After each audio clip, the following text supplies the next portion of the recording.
Want to accelerate your tax deductions on pricey equipment?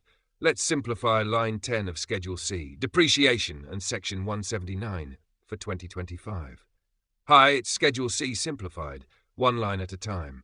Today we're covering how to treat equipment and vehicle depreciation plus Section 179.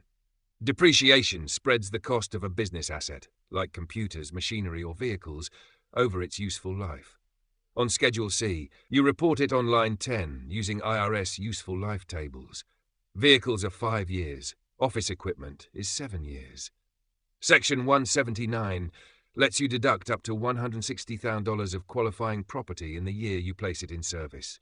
It's perfect if you bought a $20,000 laptop. You can expense it all now instead of over 7 years, but it phases out after $2.89 million of purchases. After Section 179, you can take 100% bonus depreciation on any remaining cost. That means most of the asset basis can also be written off immediately. To fill line 10, calculate your normal depreciation on Form 4562 Part 3, then enter your Section 179 expense on line 10.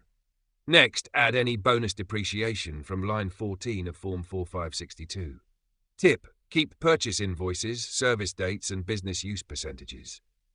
Pitfall: don't deduct 100% if you also use the asset personally. Always prorate by business use. Line 10 equals depreciation plus Section 179 plus 100% bonus depreciation. Choose to expense now or spread out, but track everything. Questions on vehicle depreciation or Section 179 limits?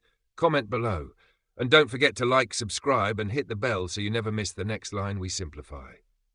Thanks for watching.